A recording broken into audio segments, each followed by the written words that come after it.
that we're already in February. This year has already flown by.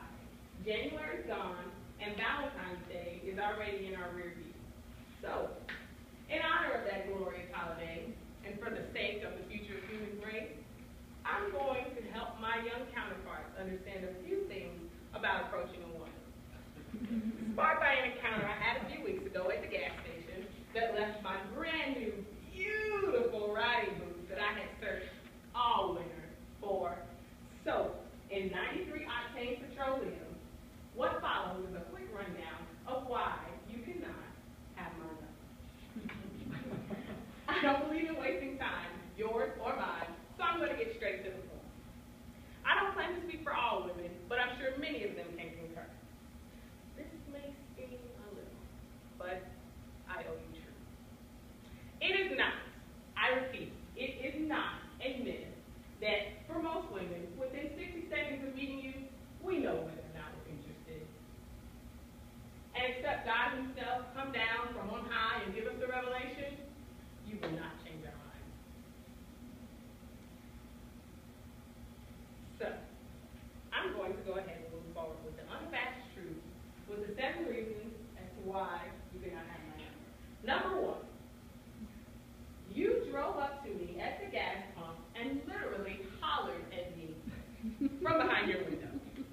Now, you saw me when you left out of the convenience store, but instead of walking over like a rational individual, you proceeded to man your vehicle, drive around the gas pump, and semi-park directly in front of my car, but you didn't even get out in.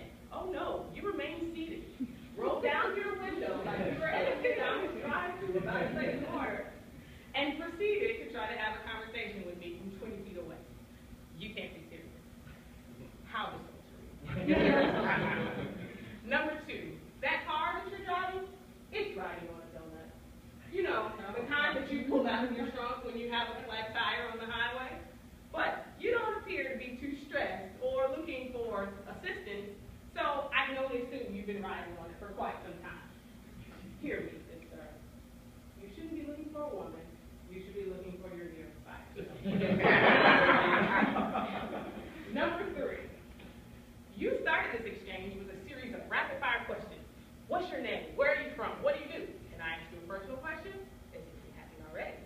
How old are you?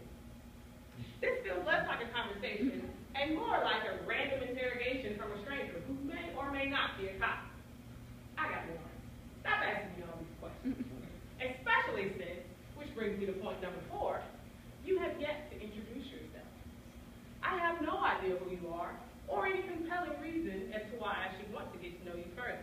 What's your name? What do you do? Where are you from? You want a good joke?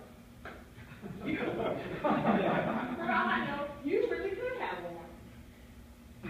The fact that your first instinct was to ask me what I brought to the table, rather than perhaps disclose what you brought to the table, lends suspicion to the possibility that you might actually have a compelling reason for me to want to get to know you. Goodbye. Number 5. Do I look busy? Because I am. I'm pumping my gas. Now, perhaps as you offered to pump it for me, you might have still gotten my attention. But instead, you merely served as a distraction, which caused me to spill oil on my boot.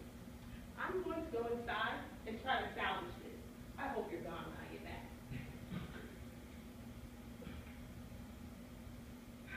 Number 6. You're still here. I gave you 10 good minutes to figure out that I wasn't coming back to talk to you. I was hoping that by minute 6 or 7, you would have realized this fact and ridden off in the sunset on your dumbbell. Therefore, I question your emotional intelligence.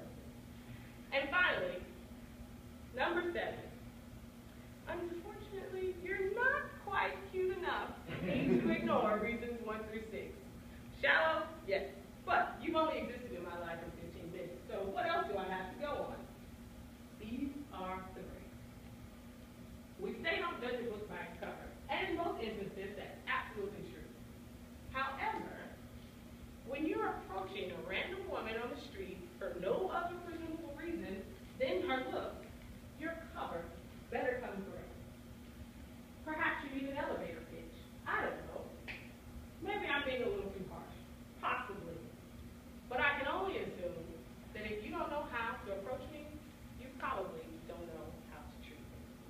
Better